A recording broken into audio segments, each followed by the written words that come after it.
I was really not sure I wanted to do this interview, to be honest with you.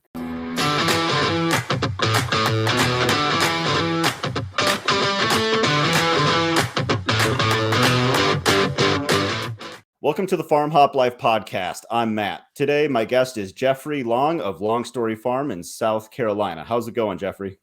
Very well, Matt. Thank you. Thanks for having me. I appreciate you being here. So I wanted to start off with your pinned tweet. You're very, very active on Twitter, and I thought this was a perfect segue into getting started. You wrote, "When I started this journey to becoming a farmer, I was only doing what 5-year-old me always knew I would do." I love that. Thank you. That's great. So how did you start? Well, yeah, it's kind of a long story, which is part of the reason we named the farm. Yeah, well, I mean, that's really, the reason we named the farm that way. My last name's Long, so there's a long tradition of farming. Basically, Southern dirt farmers are my ancestors. And my dad's the first generation that wasn't a farmer in forever. And so, I grew up going to my grandparents' farms. Always loved the John Deere tractors. Just completely envisioned myself one day, at the head of this, 36-row planter, just cruising across the fields or whatever. And I got a bunch of John Deere, the cast, the metal, cast metal John Deere tractors for Christmas one year. And I just, just my imagination just took me there. And, as you get older, and you're in high school and whatnot, and people are like, "Oh, you're going to go to college, and you shouldn't stick around here as rural towns. Just too much opportunity for you. Whatever." And you start like letting go of those dreams that you had as a kid. And so that's kind of what happened with me. I was, I was college prep or gifted or whatever kind of stuff, and there's a lot of encouragement to leave the rural area behind. And we were living in an area, it wasn't too rural, it was kind of a rural becoming a bedroom community, but still a lot of encouragement to kind of move on. So I did, I kind of changed my dreams up, and I was thinking, I wanted to be a politician maybe, and just started thinking about different things. And what happened was, when I was like, let's see, I guess I was, shouldn't date myself too much, but, I was middle-aged, let's say. My mom got cancer. She passed away. Oh, I'm sorry to hear that. Yeah. My dad got cancer. He passed away. When my dad died, man, he had always had his prolific garden. Man, something just switched in me, and I'm like, I got to grow some food, man. I cannot continue this life without growing some food. So we lived in a courtyard home, started growing food as much as I could. I probably had about 60 different plants growing in raised beds, a little courtyard, And I had 6 laying hens. Eventually the HOA found out about that. They weren't too pleased. So, had to move on. At that point, I was really, driven to find a place. So that's when we started looking for land. And we got really lucky. We found a great place, and it kind of all fell into place. And it worked out. And the thing is, right when we signed the contract, my job took me to South America. So I moved to South America for work, and really couldn't do anything with the land. So yeah. One more thing I'll just mention about that. When I was a kid, I was 13. My grandfather had retired. He was the principal of the local high school here. He had retired, and he was just doing a little, garden. It was like 5 acres, and he had won, he won prize. He won best sweet potato at the county fair or something. He had 21-pound sweet potato, and he could grow tomatoes. Yeah, he could grow tomatoes like nobody I've never seen anyone grow tomatoes the way he grew tomatoes. I mean, just incredibly, just huge, just really nice. Some of the simple pleasures I remember as a kid were, Miracle Whip on white bread with, tomatoes. It's like a big tomato sandwich, salt and pepper. It's kind of a Southern thing.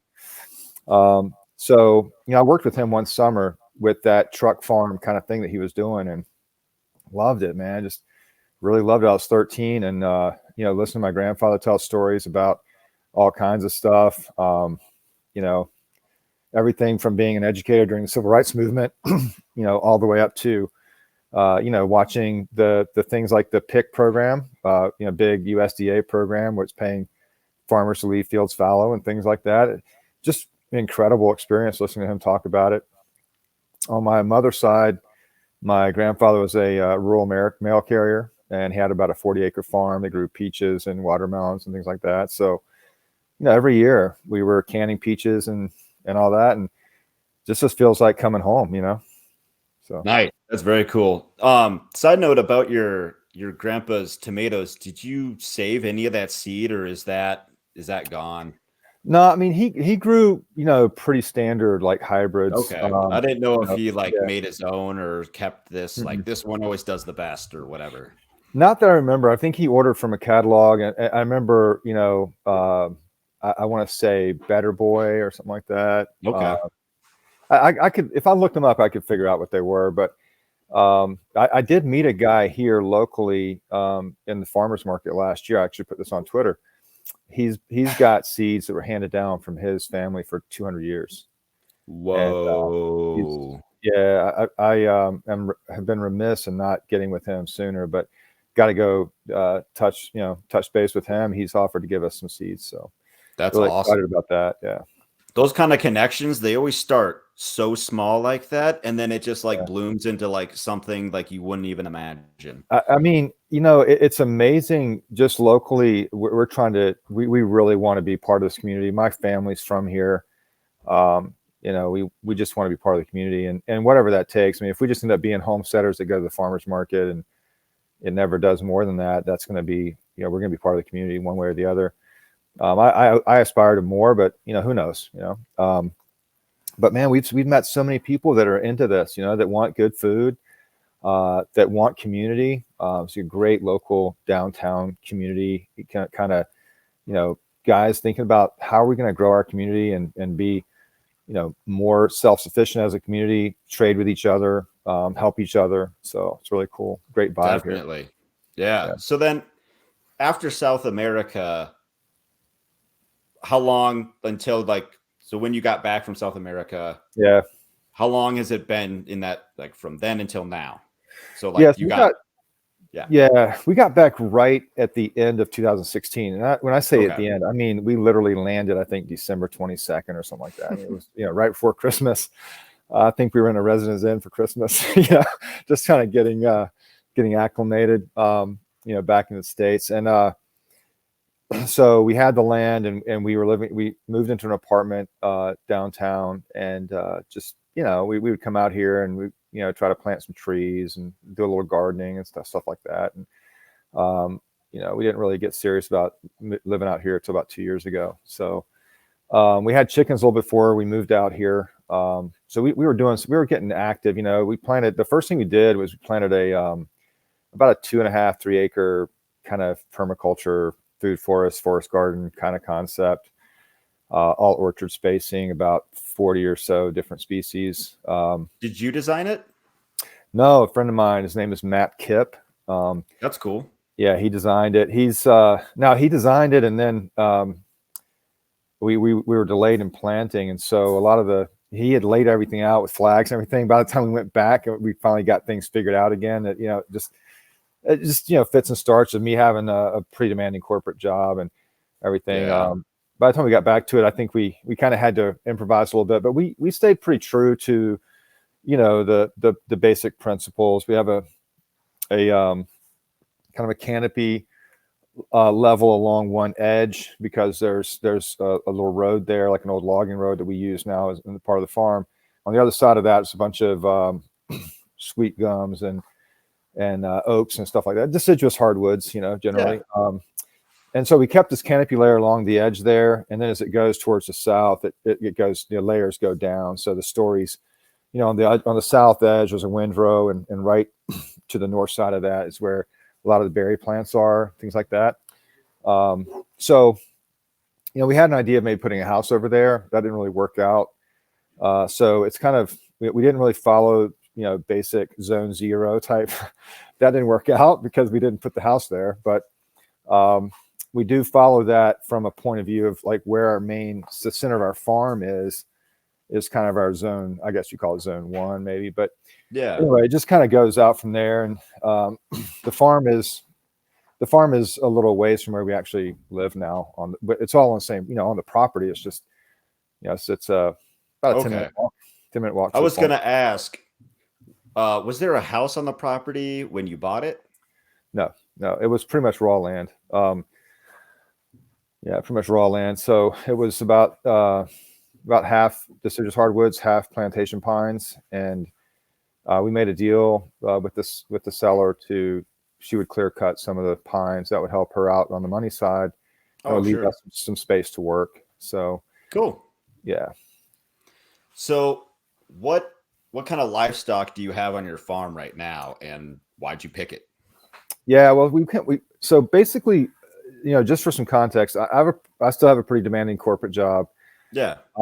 I was habitually, what's going on before the pandemic is I was flying every week somewhere, and most of the time that was pretty far away. So I was not able to, I would come home on a Friday evening or something like that. And basically I would just work on the farm, Saturday, Sunday, and then fly out again. And so we were keeping it pretty small. We were just trying to, keep the fruit trees and nut trees going and do a little gardening. We had some chickens, and we wanted to get, we wanted to do more, but we were just taking our time because I just didn't have time to dedicate to it. When the pandemic started, I didn't travel as much, even though there are still, from a work perspective, my days are pretty busy. I don't have a lot of time to do anything during the week. So I'm pretty much still a weekend farmer, but it's a little easier logistically with me not traveling. So definitely. Yeah. So we stepped up a little bit, and we fenced in an area. So right now we have some cows, we have a few goats, we have some pigs. And we have 2 donkeys. The donkeys were rescues. That's cool. Literally got a call from a guy. He's like, "Hey man, there's a guy I know that does a guy I buy some hay from. He runs a few red Angus, little red Angus herd, and I buy hay from him. And he has another friend, I guess a mutual friend. I know him too, but he does some cattle, which he sells. I'm not sure exactly through whom, but he does sell into like the Whole Foods distribution network somehow. So, again, those connections with people that care about the quality of the food and all that, it's not hard to find here, which is really cool. But yeah, anyway, so he runs his day job is running a tree service. And one of the guys that comes out to service some of the equipment said, "Hey, I got these donkeys and it's not working out with my goats." And so that kind of that message came through the bat phone or whatever, and I got a call, and it's like, "Hey, if you don't come pick." I don't want to talk bad about the guy. I think the donkeys were causing trouble with the goats, probably just not enough space, and too many goats. I don't know, whatever. But the way it was framed to me was, if you don't come pick him up, I'm going to shoot him. So I don't know. I don't think I'd take that literally, but he was like, "They got to get out of here." So never know. Yeah. I don't know. I went over there and we loaded them up, and I brought them over here, and man, they have flourished. And they're probably, honestly, they probably saved some of our goats from the coyotes. They're my understanding is the coyotes won't come within. They take wide berth around those guys. So yeah, they don't want to get the crap stomped out of them or anything like that. Yeah. So we still have the donkeys. We started with the dairy. With the cows was dairy. My wife wanted a Jersey. I love the idea from a homestead perspective of having milk. We're not doing dairy. Yeah, we're not doing dairy from a farming perspective. That's pretty rigorous state inspection. We don't have the infrastructure really for that right now. I guess that could happen in the future, but it's not something we're planning for. So we started with one Jersey. She was bred. We brought along a steer calf with her just so she wouldn't be by herself. She had a calf. She's super productive, so we got a bottle calf to go with her, nice. which she adopted. Which was, we've been pretty lucky on some of that stuff because, a lot of people say that's really hard, and Mm-hmm. it worked out for us. But yeah, so that's our little cow herd, and we added another Jersey this just a few months ago, and she just had a calf, so he's about a That's little over 2 months awesome. old. That's good that the heifer, right, that took to that calf. I once worked on a ranch in Montana many years ago, Mm-hmm. and this milk cow's calf had died, and this other one's mom had died. I don't know. It was weird. So this was before I got here, like just before. What they did is that they skinned the dead calf, wrapped the hide of Whoa. the dead one in Mm. the calf that lost its mom, or the mom rejected, or whatever the deal was, and so it kind of smelled like Yeah. the other calf, and it worked. And I was like, when she told me that story, I like lost my mind. I'm like, that Yeah. sounds so crazy. That's hard to take. Yeah. I don't know if I could do that. What they told us was, put some of the mother's milk on the bottle calf. And what we would do is we would pull her into the milking stanchion, which is basically, it's a head gate. We have a little chute with a head gate that we set up. And so we use that as our milking stanchion. So we would put her in the milking stanchion, start getting her ready to milk, and we would let the calf come in, and she would kick him ferociously the first few times, but he was he had a little fight in him, and he kept going back, and she finally was like, okay, you can be my kid now. So and we've left him intact, so he's a Jersey bull. He's living up to the reputation of Jersey bulls. I'll just say that. I've mentioned that on Twitter once, but he's an ornery little cuss, so we'll have to watch it. You cannot turn your back on that guy, man. When you're in the pasture, you've got to be like head on a swivel. That guy's he's tough.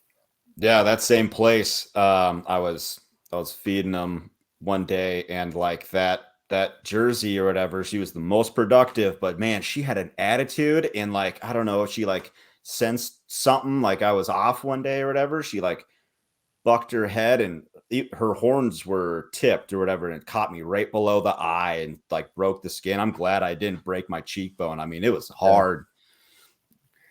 Well, yeah, I get it.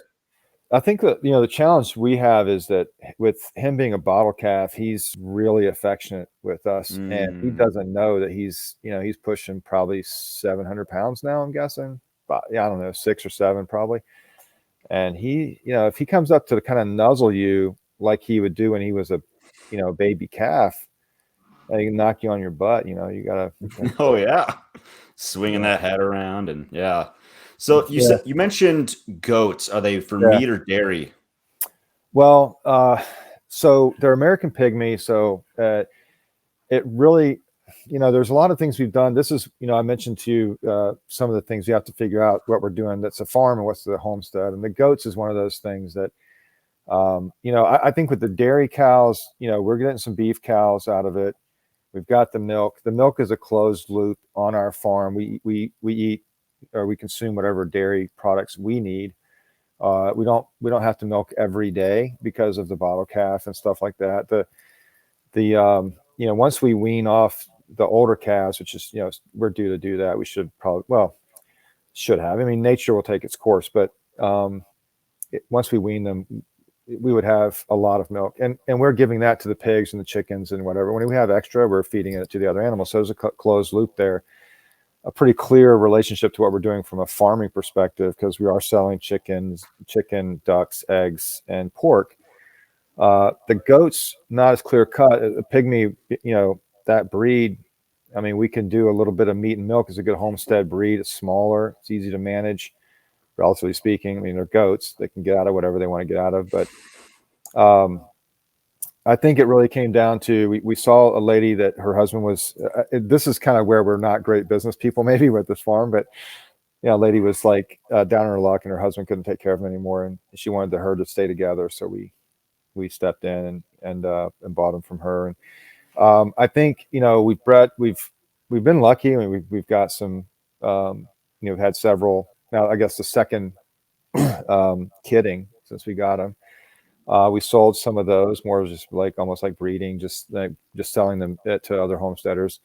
But I think what we really were thinking was we could use them to help clear some of the land. We have an area with a bunch of old stand pecan trees, and I'm guessing these are 70-year-old trees, probably something like that. And they're still producing, but underneath them, there's a bunch of scrub and privet and sweet gums and small oaks and stuff like that. So my idea is to pin them up under those pecan trees, let them take as much of that out as they can, and go in there with a chainsaw and see if I can't harvest a few pecans in the next fall. So that's kind of what we're thinking right now. So I think we thought the goats help us clear land, and they've done a great job on the pasture of getting rid of some of the stuff that was causing us some concern. A lot of the wild blackberry, just briars basically, but they're wild blackberries, and in April, May, June, they're briars rest of the year. I mean, they're pretty thorny. So sure. And we were worried about that. Just, heard some stories about what is it called? Black leg disease. Am I getting that right? Black something disease. I'm not familiar. It's a bacterial infection that cows can get, and apparently the blackberries, the thorns and stuff can kind of create that condition, or not. Creates a condition that's more advantageous for the bacteria. So I was kind of worried about that. Maybe I'm over worried about it. I just heard Joel Salatin talking about it one time, where he said he had to bush hog some blackberries because the cows got in there, and a couple of them got black leg disease. And oh no. And so maybe I was more worried than I should have been. I don't know. I mean, I just heard him tell the story, and I've I know that they inoculate against it around here. So anyway, the sweet gums and the blackberries, the goats really keep those completely down, which is awesome. And they do a good job with the privet too. So some of those species that really don't care about having on the pasture, they've been really good about kind of cleaning that up. So some of the old windrows that were pushed up after the land was cleared, you can see through them now. It used to be that they were just big thickets, and now you can see through them, and the goats and the cows walk through them and use them for shade or whatever. That's kind of cool. But I think we'll try to move them to get them take more advantage of their ability to take out some of that vegetation. What herbs are you growing, and why do you grow those ones? Well, I part of my journey is I worked as a chef, I guess. I mean, I wasn't really a trained chef. I worked with a really talented chef and his sous chef after he took over the restaurant for a little while. And I love food, and ran that kitchen for about a year. So my food journey kind of started with cooking. I loved cooking. I still love cooking. And so I really started growing herbs more to keep them around because I use them a lot. I use them in stock and bone broth, that kind of stuff. So right now we have lavender, which we got from another homesteader. It's a species. I don't know what the variety is, but it does a lot better here than anything I bought from any other lavender I've tried. This is a lot more hardy for this area. But we have lavender, rosemary, oregano. We have about 3 or 4 different varieties of mint. We have a bay laurel, which is cool having that around. Let's see what else. We have some thyme, and we have the bay laurel, and then we have kind of a guild of herbs around the bay laurel out in the food forest, which is kind of a cool thing. And then we've been growing dill and cilantro that we've been selling, which it's been a pretty good seller, relatively speaking. I want to do more with herbs. I got a bunch of seed for this year, and try to do more with that. I think the problem around here is they do grow pretty well, and so there's not a lot of demand for that because people can, they can grow them on their kitchen counter. You know what I mean? Sure. So unless someone's really using a lot of them, Oh, we have basil as well. I might have missed a couple, but I just have a bunch of box. There's a buddy of mine who works at a manufacturing plant nearby, and they get these big ingots of metal, and they come in these wooden boxes, and they're great little garden boxes. So I just have the herbs. Cool. They're all planted out in those boxes. So that's kind of neat, keeps them contained and helps to keep the weeds out of them and stuff like that. So they get a little dry in the summer. That's really hard to keep them wet in the summer just because it's so hot here. But other than that, it's working great. I think I'm going to try to expand it, and I'll have to move them out of the boxes, but that's a project that I might not get to for a while. We'll see what happens with Sure. that. Yeah. So speaking of the farmers market, how well do you guys do at the farmers market? Yeah, so 2021 was our first year going to the market. Oh, okay. We did sell a little bit in 2020, just right around Thanksgiving, Christmas. We had some turkeys we'd raised and a few chickens and eggs that we were able to sell. And we weren't, full disclosure, we weren't really fully signed up with the state on all that stuff. So we got that I won't stuff. tell anybody. Yeah, would hate for that to get out.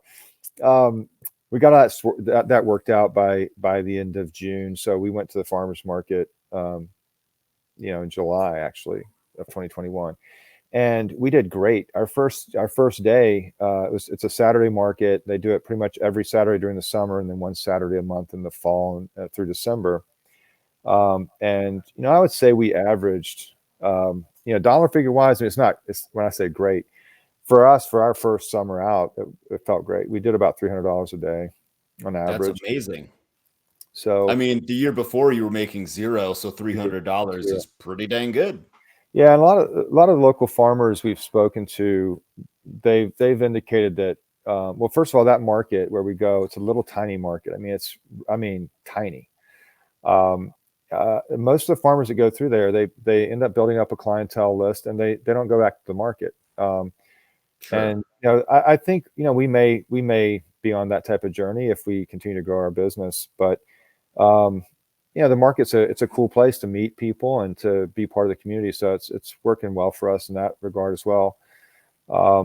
Yeah, so that's what we've done so far. We're doing a little bit of marketing on Facebook, not any paid advertising. We just have a farm page, and we try to let people know what's going on there. But again, I mean, I have a pretty tough job. I don't have a lot of time for that. I'm trying to do better, but just setting aside a little time every weekend to do something. That's about the extent of our marketing, and we did pretty well. I think closing out the year, we did pretty well. Good. Yeah. So you're really more using the farmers market as like a networking tool, and the cash is nice, but it's really like, hey, can I get your contact info and let you know about this or that if you're interested? Yeah, exactly. That's our thought process, is just use it as a way to get to know people in the community. Hopefully we can pick up a couple of restaurant accounts with some of the people downtown that are wanting to do some local things. I think we've got a chance to do something with the pork and the duck eggs in particular. Some of the restaurants are doing their own pastries and things, and some of that baking would be really great with some duck eggs. I mean, duck eggs are fantastic for cakes and custards and stuff like that. So definitely, I'm hoping we can make some inroads there. I was gonna ask, what breed of pig? Yeah. So we met a farmer, and we love these guys. It's called Woodland Valley Farms, and so it's Chase and Alyssa. And, they're younger than me by more than a decade, I think, but they've also been farming a lot longer than me by more than a decade. So it's really interesting to have someone who's really been a bit of a mentor. We've actually, I've actually worked with Chase on like a consulting arrangement, and they're both just very knowledgeable. They recently got married, and we just really love them. They're just great people, and they have a breeding program for pigs, and they have Berkshire Ossabaw Cross, and so the Ossabaw, kind of my understanding at least, Ossabaw Island off of Georgia. Some people brought some of the black-haired Spanish pigs over and kind of became a breed, and we love them. They do a great job for foraging and rooting, and we're definitely using them to clear out some of those brambles and things, and the meat's delicious. We're doing really well. People really enjoy the pork. I don't think I've had a single complaint. So it's been great. It's got a nice kind of red color to the meat. It's pretty flavorful. Ours are eating a lot of wild blackberry roots and leaves and stuff. And we have a non-GMO feed source that we're using. It's obviously grain based and everything.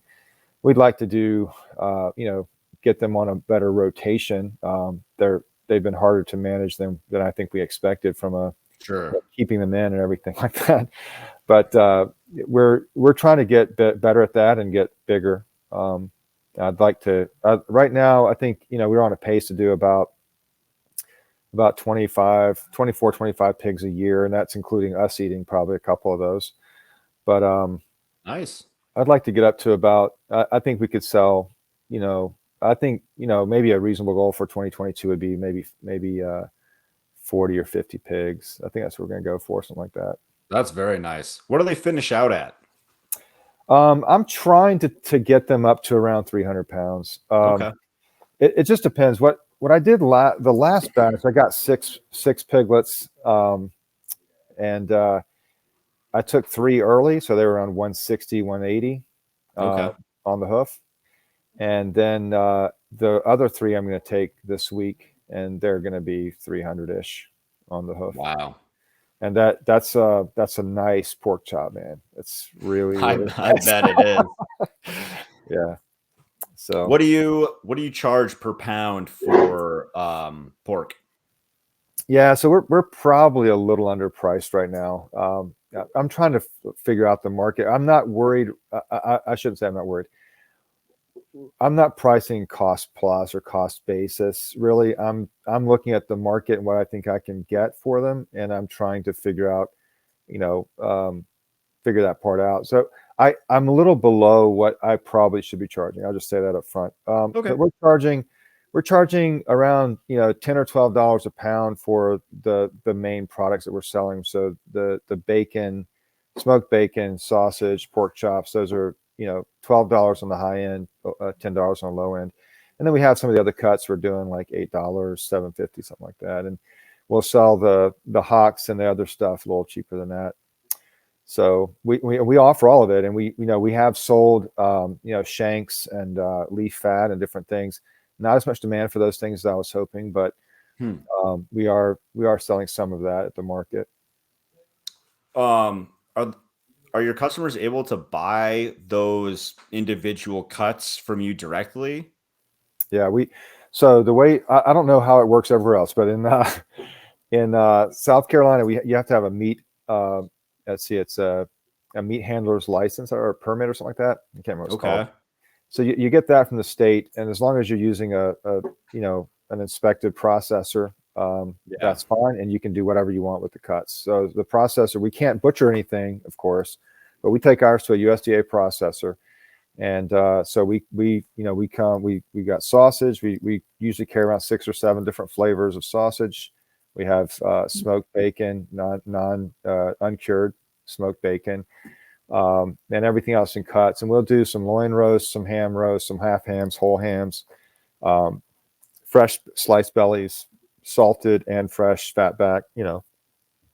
So that's how we normally have them sliced up. Yeah, that's cool. How it works here. I'm in Montana. I don't know if you knew that. I bought a lamb last year from a guy. I paid him for the lamb plus a transport fee to the processor, and then the processor had the kill fee, and then obviously all the cuts. It was like price per pound, and then if you're over a certain weight, it's a little bit less or whatever. So then I get it from the processor, not necessarily the farmer. Now I could probably get it from the farmer if he had his more stuff, I guess, hey, I'm USDA certified, blah, blah, blah, whatever, blah, blah, blah. But it's just less work for him doing it this way. And so it's like, I don't mind. It's just different. Yeah. Well, I don't know. It's a bit of a catch-22. We're pretty private people in terms of, we don't put, I don't put my real name on Twitter. I don't talk about it. But I'm not hiding it, but we haven't been out there. I was really not sure I wanted to do this interview, to be honest with you, because we've just kept the low key. Fair enough. The challenge though, if you're serious about, I'll be idealistic for a minute. If you're serious about changing the world and how people eat their food and how your community supports itself and all that, you have to put yourself out there. And even though I kind of hate, giving all this information to the government and all that stuff, that's the only way to really make these products accessible to people, Yeah. that I think need it. I'll look at the world right now and see a lot of things happening that I think are a result of just not eating right. I mean, big motivation for me is my little sister. I didn't get to this part, but my little sister also died of cancer, and Dang, man. yeah, it's That is pretty tough. rough. So when you see that happen to your family, and I came to the conclusion that food is part of the problem. I think there's Mm, a ton of other things going on in the world, obviously, and I'm worried about everything from the electromagnetic pollution, I'll call it, to chemical pollution and other things, and certainly we don't really understand the epigenetics behind some of these things. We don't know what's going to happen to our offspring and their offspring as a result of some of the things we're doing to ourselves. So sure. I became really concerned about food as a for our family, and then obviously, if I'm serious, I care about other people having the same access, the same quality of food. So if you're Yeah. going to do that, you have to put yourself out there. And so that's kind of where we are, putting ourselves out there a little more now, and saying, hey, we want to be part of the solution. I did notice that you are very selective on what you post on Twitter. Like, I had no idea what you looked like, and like you had posted a thing about playing with Legos, like you're recreating like a Star Wars scene in the snow with your kids, and I'm assuming it was intentional. You didn't have your kids in the photo that you Yeah, posted. Yeah, I'm not I cool picked with up on that. that. Yeah, I yeah, picked up on that. I'm not good with putting the kids on social media. There's some they're on there, some some other stuff, but yeah, we're pretty careful about that. I mean, we'll let them make some of those decisions when they're older, if they want to do it or not. Sure, sure. Yeah. So we just touched on it a little bit about the unfortunate cancer with your family. Hmm. But so like that kind of motivates you to grow your own food. Is there more to what motivates you to grow your own food? Yeah. So, um, yeah, I really just, I think the world isn't heading in a great direction. So I'd like to have that, an element of self-sufficiency, for our family, but also, like I said, for the community. I really, what I would love to see is a situation where our food supply chains are much shorter than they are. And again, I'd like to be part of that solution. So I think the big motivations for me are, first and foremost is health. Another big motivation is, the land, healing the land as much as we can. And then the third thing, or I'm not saying priority, I don't even know, but Right.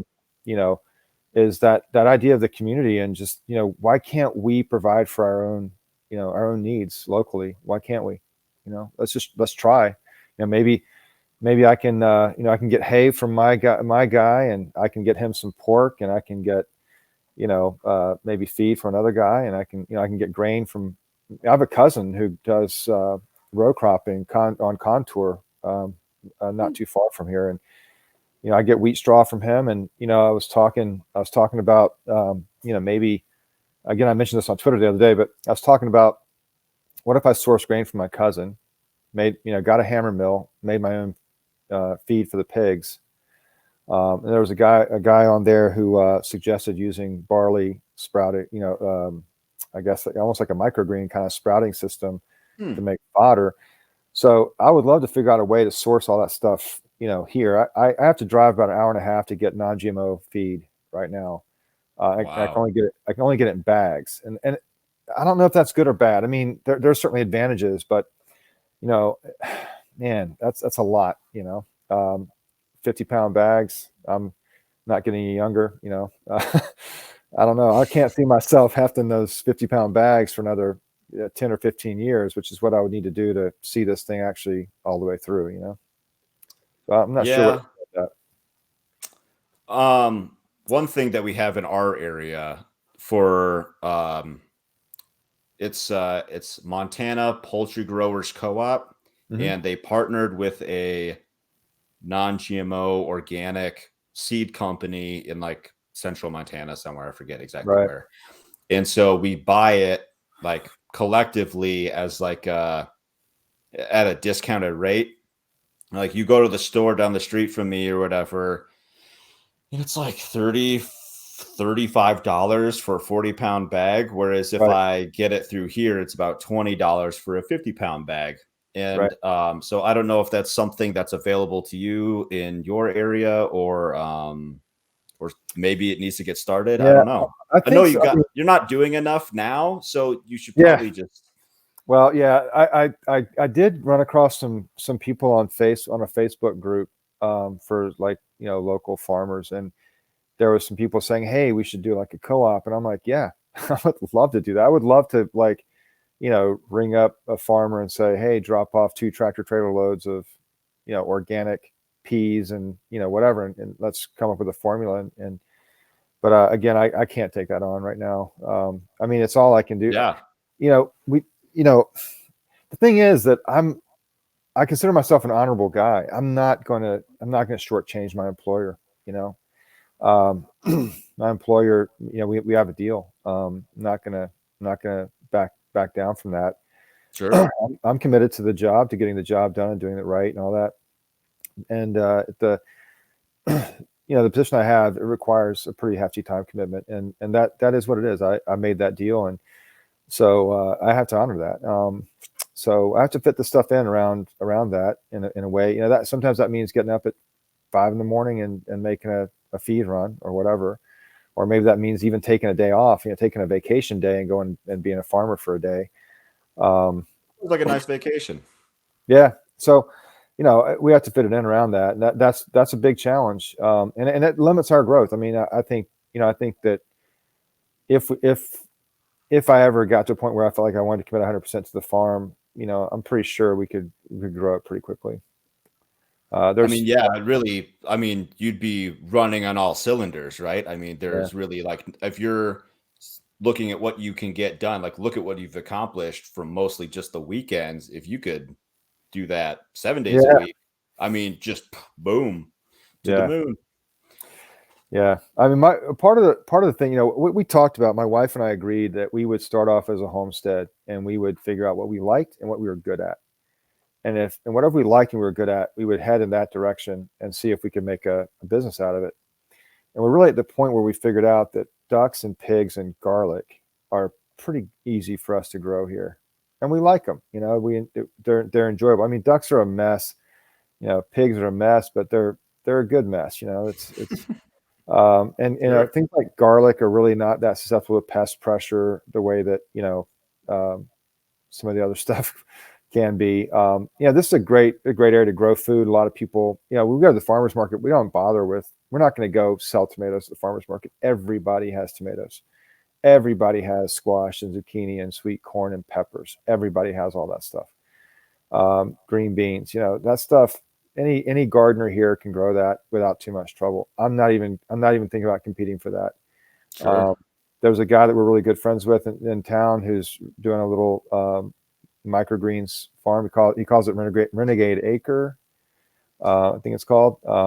Great guy. He's doing microgreens. I don't. I don't want to go compete with him. I want to go figure out, hey, what can I do that it builds our community. So looking for ways we can do that. I think we will push more into produce, market garden type stuff over the next couple of years, but we need to get some ground prepared for that. And right now we're just more focused on the animals. We do. And one thing I wanted to mention, brought up talking about selling the pork by the cut and everything. Hmm. South Carolina has for the federal exemption. South Carolina has again, under the same meat and poultry handler license, you can qualify for that federal exemption. So we qualified for the 1,000 bird exemption, and we do on farm processing of the poultry. And we've done turkeys and chickens and ducks. And we're getting pretty good at it. We're not great at it, but we're my son and I, we can knock them out pretty quickly. By the Nice. time we're done with 20 or 25, we're sick of it and want to do something else, but we can handle that. So Sure. yeah, so doing that too. So you've got your permaculture food forest. Hmm. you've got your goats and your pigs and your cows all keeping down the wild blackberries and other things. So what other methods, practices, or like Yeah. techniques do you have going on? Well, I think the main thing that I really want to get a lot better at is I need to get my I need to get more balance, I would say, in terms of time commitments, and you know, I need to figure out what I'm doing for a business and what I'm doing for a homestead. You know, so I'll directly address your question as Sure. well. But you know, one of the challenges is you know, I love growing stuff, and yeah, after my dad passed away, I started growing a lot of stuff in my backyard at that little, you know, courtyard house. And my grandfather had a green thumb. My dad had a green thumb. My dad could grow anything, and it looks like it's hereditary. And I don't know what I did to deserve it, but I can make, you know, stuff grows. You know, my wife, we have to put her on weed patrol because whatever she touches, you know, it dies. So we're like, hey, honey, you just take care of the weeds over there. Well, let us plant the stuff, you know. Anyway, I really enjoy just I just love walking around, you know, figuring out how to make stuff grow. And you know, we've had some pretty good success with certain crops at a garden, you know, homestead or you know, personal scale. I think we could do more there, but I think the things I really want to work on is getting a better balance and working on that rotational grazing, especially with the pigs. I want to get them in the right, you know, get the paddock set up better, get them moving at a more appropriate interval.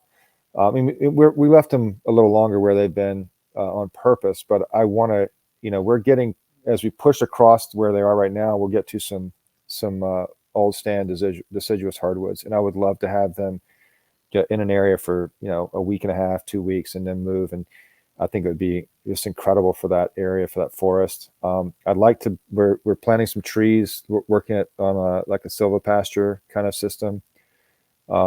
And the other thing I'd like to get more into is starting plants from cuttings and stuff like that. So those are things I'm kind of interested in and working on. I think I'd love to do like you know, have like a permaculture nursery kind of thing where I could help other people who are interested in getting started with a homestead or doing some permaculture. I could say, hey, here's something that's worked well for us, and be able to pass on a few plants to them. That'd be cool. I think that where we need to go from a business perspective, I mentioned earlier, market gardening. We need to figure out how we're going to do that. And I don't really have a good I don't have a good vision of how we're going to accomplish that. I don't have the experience or the knowledge right now to really make that happen. Been reading Elliot Coleman's book. I need to learn more about it. You know, Chase. I mentioned Chase earlier from Woodland Valley Farms. Yeah. He's you know, he's a little bit of a critic, I guess, and which is what I asked for. You know, but yeah, we definitely need to improve there if we're going to make a business out of this. Sorry, I thought you were gonna go on Oh, to no, I don't something know. I else. don't know what else. Yeah. No, that's all right. So it seems you got like a good flow going.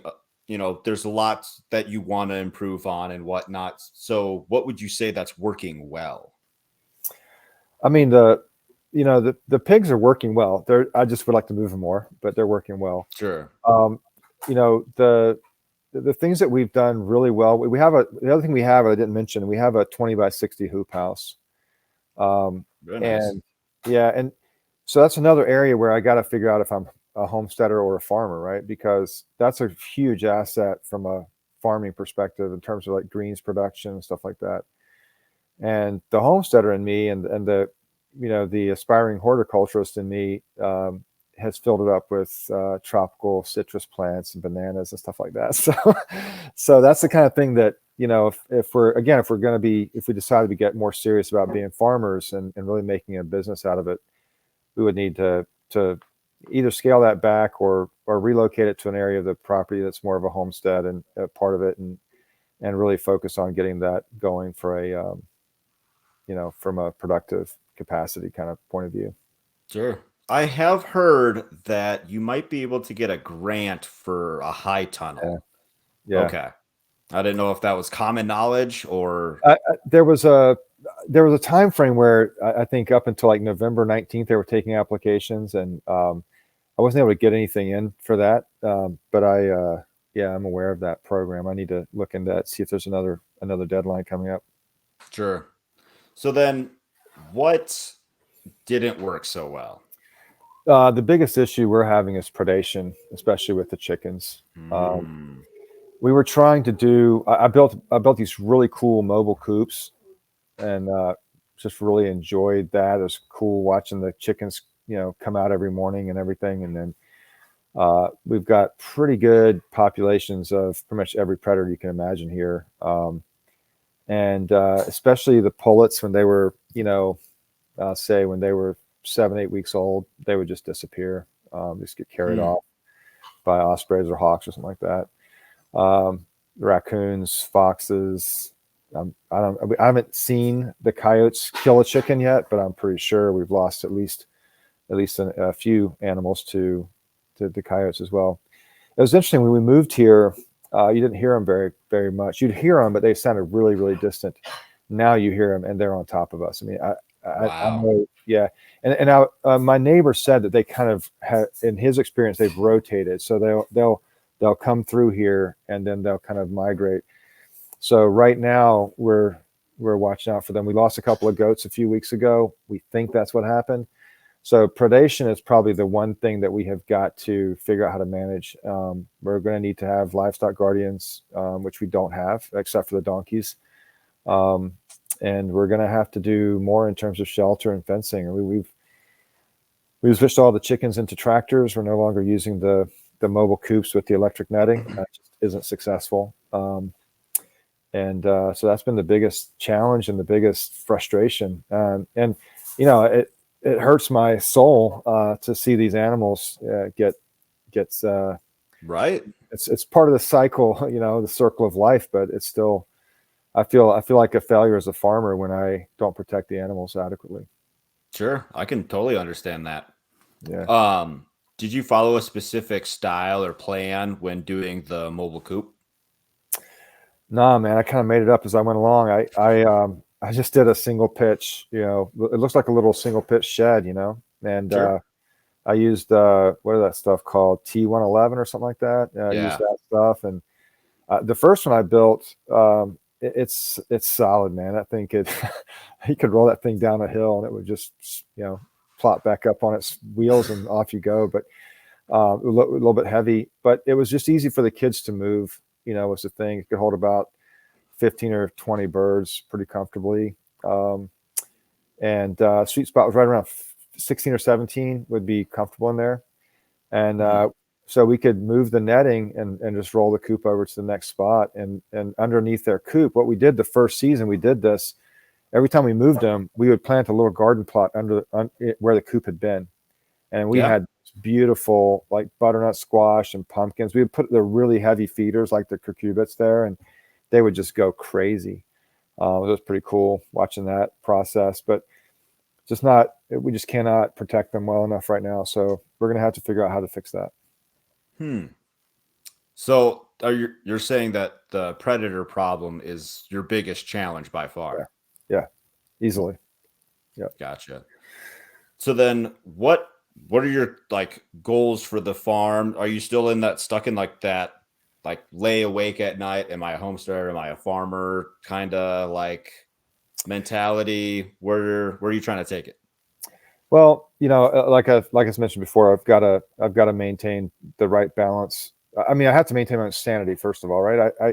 I have a tendency to kind of put a lot on myself, and I can really make it hard for me to so I'll sit here, I'll work all day with my day job, and then I'll feel like I have to go do something for the farm, and I'll go, whatever, do whatever I can. It's really hard when the days are shorter in terms of daylight. Because during the summer I can squeeze in an hour and a half at night, not too much trouble.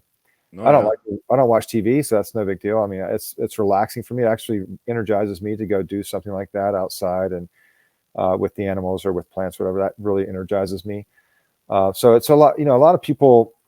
I used to get at when we lived in South America. People, I would leave the office on Friday, and some of my colleagues would say, "Hey, man, you've had a really long week. You need to get some rest, man. I hope you get some rest over the weekend." And then I come back on Monday and they'd be like, "Hey, did you get some rest?" And I'd be like, "Man, we went and we hiked, 20 kilometers on Saturday. It was awesome." And they're like, "What is wrong with you?" Like I just, I'm a restless soul. I don't like to sit down and watch TV. That what relaxes me is to go do something. I got to go Sure. do something with my hands or something. So it's a good rest for me, but I have to keep that balance and not put too much on myself. I can get my vision and my dreams can get a little ahead of my reality when it comes to the time that I have.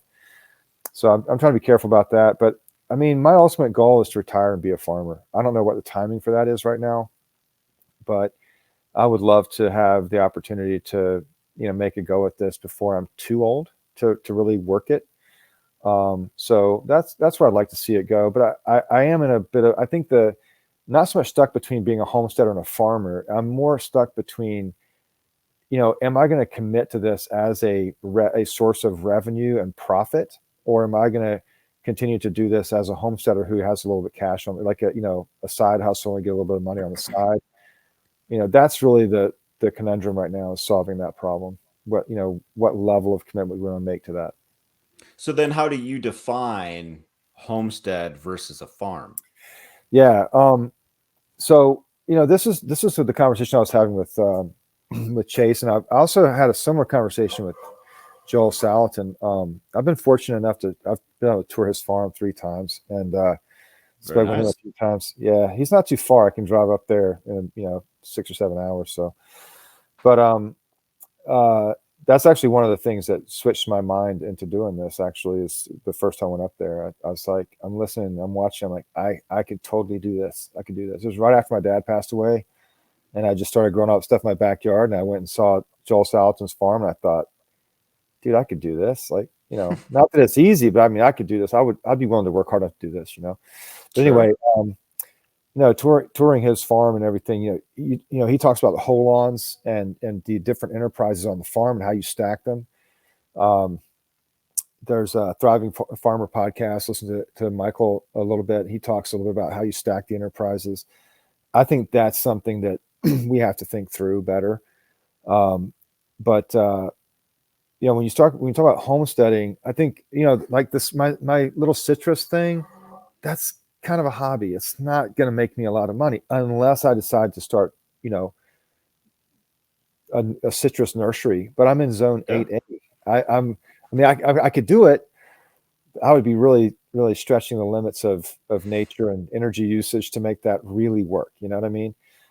So I probably need to figure out how to relegate those things to an area of the farm that's something that's easy to take care of, that I'm not stressed about it, and then really leverage the productive capacity of the infrastructure like the hoop house and stuff like that. So I think that's what I'm trying to talk about when I say homestead and farm. The farm is the enterprise that's going to actually generate revenue. It's going to pay for the homestead, pay for the lifestyle, and I have to figure out which ones are which, and put them in their right priority. So if I've got to make a decision between citrus trees getting an extra cup of fertilizer or feeding pigs, I have to feed pigs because pigs make us money. You know what I mean? That's really what I'm kind of talking about, I guess. Sure. Yeah, that's fair enough. Yeah.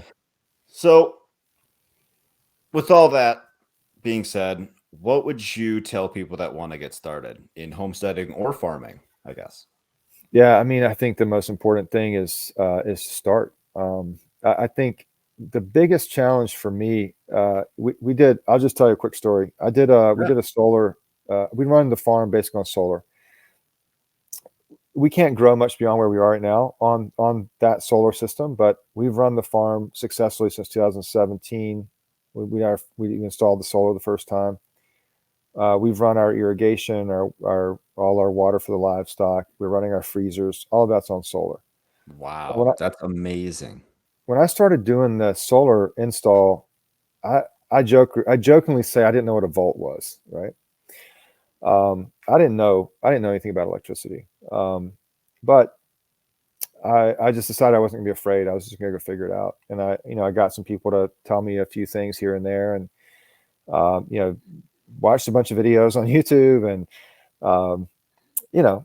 just researched it and I was super careful. I would test it every time, double check everything. And, we've learned a lot of lessons. We didn't get it right the first time. We didn't have, just a few little things that people that do solar probably, would know, but I didn't know. And, Sure.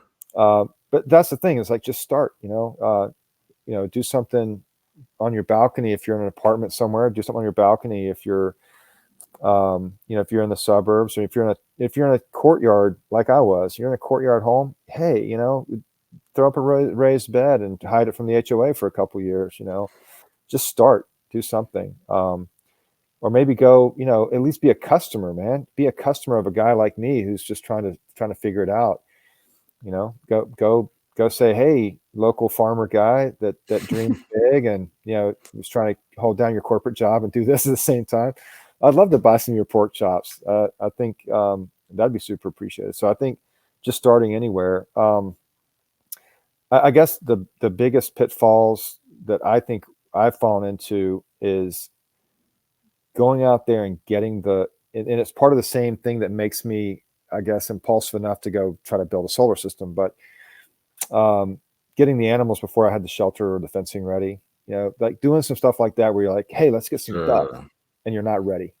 So I'd say there's a balance there between just start and maybe, get some things prepared before you jump. But I would say in general, start and then, try to be mindful not to get too far out, ahead of yourself. But sure. I got a friend like that. It seems like every weekend he's got like a new like animal or like whatever. And he's like, yeah, so I'm building infrastructure to do this because I picked up ducks on, Wednesday. Or like, oh, by the way, I'm also digging a pond for the ducks. And by the way, I'm picking up geese. And my brother dropped off 3 cows. Like all of this stuff, just like, dude, what are you doing, man? Like, yeah. But he's making it work, dude. He hustles like crazy, like no one I've ever met. So it's the only way, man. But I'll just tell you another quick story if you don't mind. When we got the cows,